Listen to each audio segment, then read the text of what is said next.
And All the Girls Were Nude by Richard Magruder, originally published in Imagination Stories of Science and Fantasy, December 1954. Narrated by Tom Trussel. Appearances oftentimes can be deceiving, and things most certainly aren't always as they seem. Take the case of Nathanial Evergood, for instance. The nature of this old man was such that nobody ever called him Nate, not even his closest working companions in the company's bookkeeping department. As long as any of them had ever known Nathanial Evergood, there had never been the slightest indication of any desire of his for intimacy or even friendship. Not once had he shared a drink or lunch or relaxed conversation with anyone, so far as his associates knew. To say Nathaniel was reserved was putting it mildly. It would be more accurate to describe this little old man as dull, completely and absolutely dull, in his appearance, his dress, his speech, in every way imaginable. But, in addition to being quite dull, as everyone knew, Nathaniel Evergood was also a thoroughly evil and obscene old man, as no one knew. Likely, the main reason no one had ever seen the inside of Nathaniel's rooms was the fear within him that his evilness and obscenity might be discovered. For Nathaniel Evergood might be called a connoisseur, to slightly distort the meaning of that word. He could be called a connoisseur of femininity, from afar, and in secret, of course. An arbiter of the well-turned thigh, the rounded, dimpled bottom, the tight waist, and the high, firm bosom. Oh, Nathaniel Evergood was a connoisseur, all right. At the investigation he ventured a very rough but conservative guess that he had collected at least 50,000 pictures of girls, in whole or in part, horizontal or vertical, semi-nude or nude, over the years. Upon entering his living room, if that were possible, the first thing a casual observer would have noted would be the point of saturation reached by his walls in their photographic content. There were photographs of blondes and brunettes and redheads. There were pictures of thin girls, fat girls, girls with ample bosoms and girls lacking, girls holding telephones, books and ice cream cones, girls 16, girls 25, and girls no longer girls. They were shot in glorious colour by the hundreds, originals and prints alike, but there wasn't among them one single view of the Grand Canyon. Not even a solitary Indian astride a tired horse, looking pensively out over the prairie. There was a red-skinned maiden, mind you, but she wasn't sitting a horse, and she certainly wasn't staring laconically out over any prairie either. Rather, she appeared to be testing with her toe the water temperature of a tree-shaded brook somewhere, and she was clad in a lone, strategically located feather. On the tea-table, in the bookshelves, in the magazine rack, and all through his rooms, one might find other evidence of this evil and obscene old man's preoccupation with womankind. But the kind of woman he was preoccupied with often wasn't the kind that married dear old Dad. He subscribed to every girly publication in the country, and to several in France. So you see, Nathaniel Evergood was not only a connoisseur, he was also an avid collector.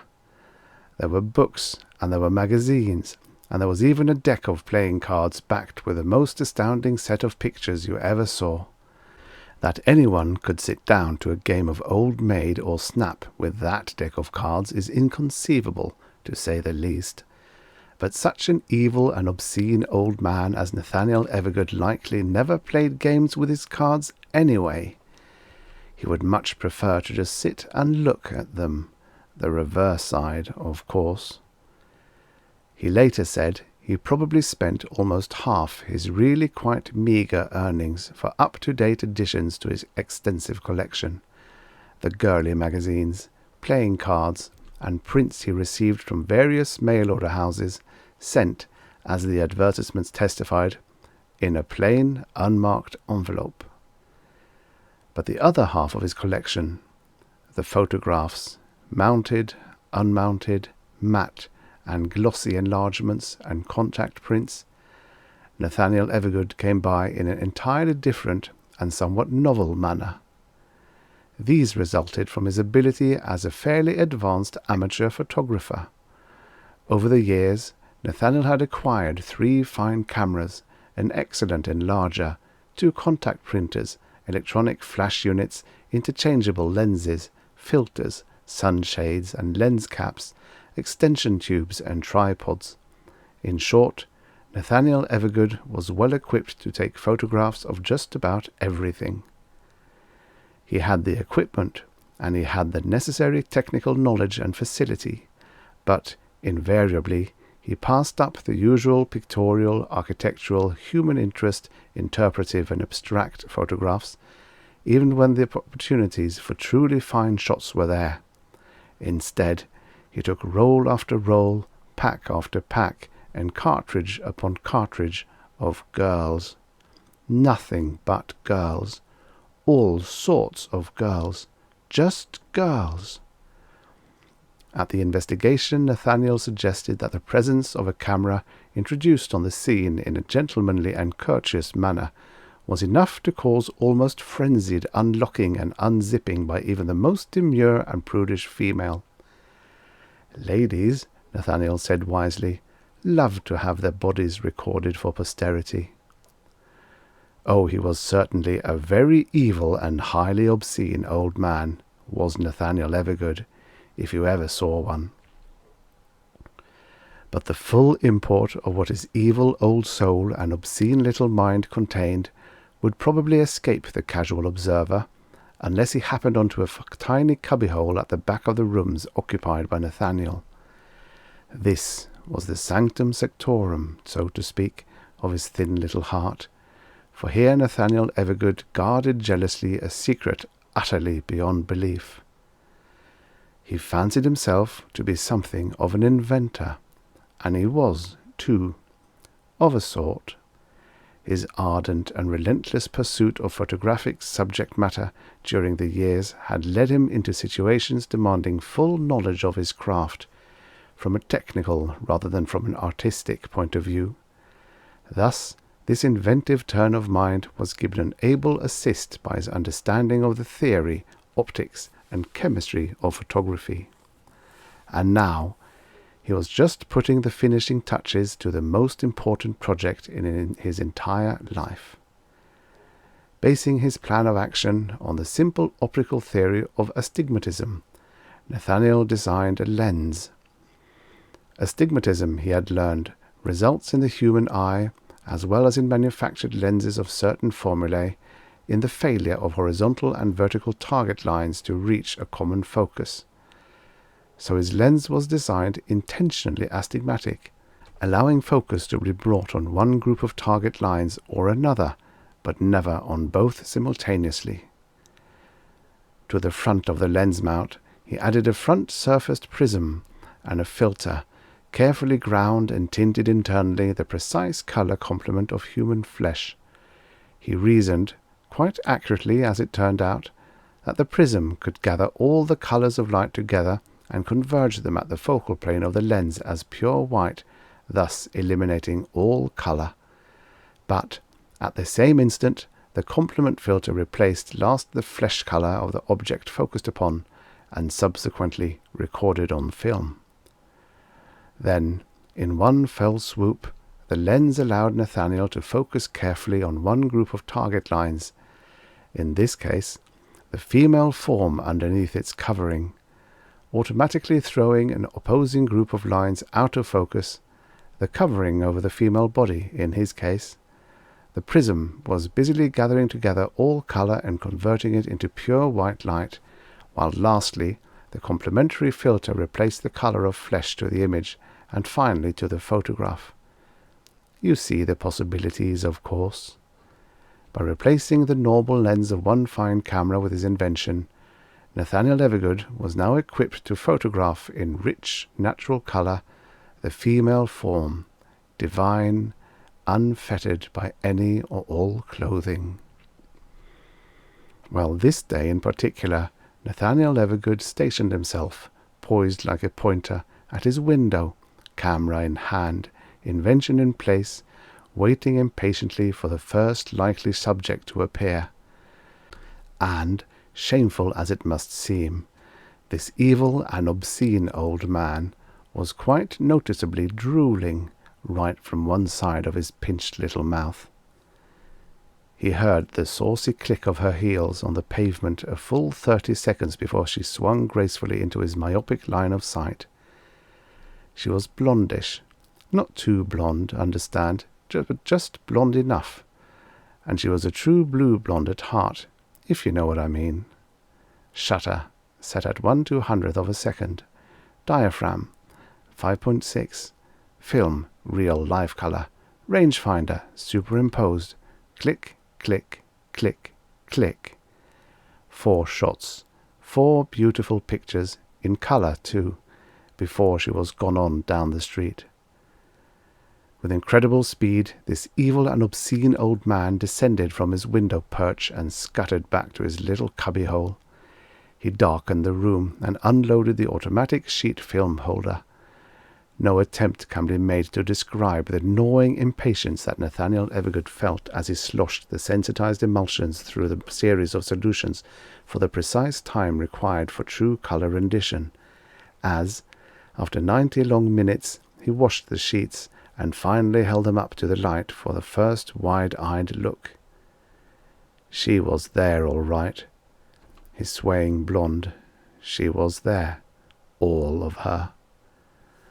Well, sir, after filling his eyes and his evil little mind with the 4 lovely images of the girl, Nathanial Evergood rushed to the downtown camera shop and wrote out a large check for their entire supply of real-life color film. Then, back on the street, madly clicking, clicking, clicking, every pretty girl that came along, every single one. Oh, he had a time for himself, did this evil, obscene old man. The next day was Sunday, happily for his designing brain, and there was no work. After a full night in his cubbyhole developing sheet after sheet of color film, Nathaniel went to the beach and, as you must know by now, set his camera shutter clicking like a miniature machine gun. And again, the results were spectacular, to put it mildly. The collection grew and grew and grew, and Nathanial Evergood was never wearier or never happier. What an evil, obscene man he was. Now, if Nathaniel had stuck to his camera and to his wonderful invention, this story might never have been written. But evil and obscene as he was, he soon began to dream of new worlds to conquer. Simple as it had been to apply the principle of astigmatism to photography, and with such marvelous results, why not apply the same principle to his eyeglasses? This would eliminate the annoying delay of taking pictures, then developing and viewing them, to say nothing of the terrific expense involved. Usually, when writers say, "No sooner said than done," it is often a gross exaggeration, but Nathaniel was quick about it, nevertheless. In short order, the problems of focus, image distortion, and aberrations were ironed out, and Nathaniel ventured once again out into the street to give his newest brainchild its dry run, so to speak. The glasses worked all right. They worked just fine, and Nathaniel Evergood, in a leering ecstasy, raced up and down the streets, peering with his watery and overworked eyes this way and that, up and down, all around and back again. For the next day or so, Nathaniel was busy as a bee attending every beauty contest and fashion show in town, and even found time for a quick run out to the girls' school. The 3rd day following the initial test of his new seeing eyeglasses, Nathaniel suddenly observed there were an uncommon lot of nicely constructed young ladies right in his own department at the office. An opportunist, if ever there was one, Nathaniel thought it might be fun to give the remarkable spectacles a chance to separate the women from the girls, and the girls from the children. This he did, and although his work suffered, He spent the better part of the day classifying the office help in various categories and learning there were at least 2 ladies who fell in no classification whatsoever. It was the nicest day he had spent at the office in quite some time, he decided. Not long after that, the strain brought on by the frequent changes from his normal reading glasses to the prism spectacles became so intense that he decided there was really no good reason why he shouldn't just wear them, the new ones of course, all the time. The better to preserve his vision, and the better to pursue his avocation. So he did. And therein lay the downfall of Nathaniel Evergood. For, you see, the climax of our story comes a month later, on a sunny July day, when Nathaniel made his decision to take a short stroll among the midday lady shoppers downtown. Understand, with those glasses of his, Nathaniel had become so accustomed to seeing his fellow creatures au naturel, as it were, that it was on the verge of becoming almost commonplace. But evil and obscene as he was, it was still highly diverting yet. At any rate, on this particular day, Nathaniel had made his way no more than a couple of 100 feet from his front door, when a heavy hand was clamped on his shoulder and a rough voice growled, "Where do you think you're going, you scrawny old buzzard? You ought to know better." Nathaniel Evergood spun about, suddenly petrified. The uniform, of course, was invisible, and the man was no raving beauty, he'd have said, but there was no mistaking the ugly gun and the shiny badge and the authoritative tone of voice. "I beg your pardon," Nathaniel spluttered indignantly. "Just what is the meaning of this ridiculous outrage?" The beefy Irish cop was even more indignant, though. "Now just look at yourself. I've seen absent-minded old-timers parading down the streets with no shoes on, or even no pants on. But just look at yourself. Not a stitch on." Nathaniel Evergood looked down at himself in sudden horrified realization, and looked back up as quickly.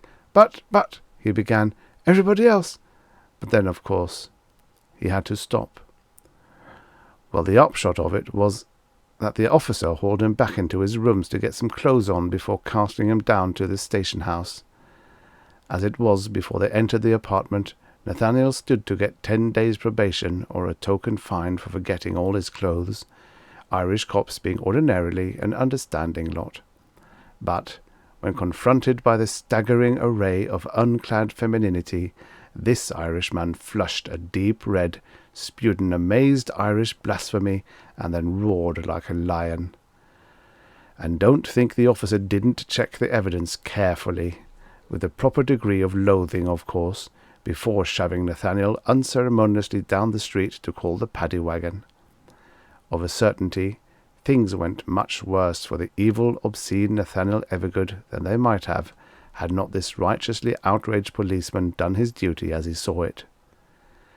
Matter of fact, they threw the book at the old boy, but not until a thorough investigation was made, and not until several hundred outraged members of every morals, anti-delinquency, and anti-vice committee in town had carefully checked and gasped over all the collected evidence. Never in the history of the city had there been such a hue and a cry aroused for the punishment of an offender. So, Nathaniel Evergood, evil and obscene as ever, got 5 years for possession of pornography, indecent exposure, and other charges. In the words of the presiding jurist at the climax of the spectacular trial, "Such a sentence is far too lenient a punishment for a crime of such enormity." And, to this very day, there rests in the files of the local constabulary the voluminous collection of Nathaniel Evergood, occupying 14 huge, well-worn cabinets, and always on display for the indignant and affronted eyes of any anti-sin committeeman who wishes to examine it. Also taken as evidence was Nathaniel's wonderful prismatic lens and his marvellous glasses. Any time you're by the station house, drop into the chief's office, and there, in the open cabinet opposite his desk, you can see the venal objects.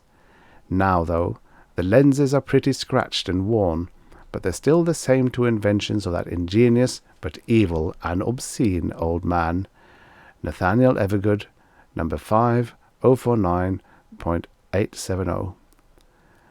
And not that it makes much difference, since the case is long past in close, but it might be interesting to point out that the chief is often seen at beauty contests and fashion shows wearing thick-lensed glasses, which, he explains, the optometrist prescribed for his failing sight.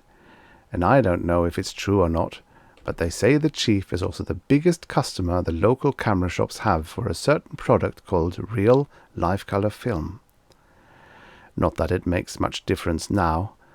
Nathanial Evergood is serving his sentence out, evil and obscene as ever, and the case is long past and closed.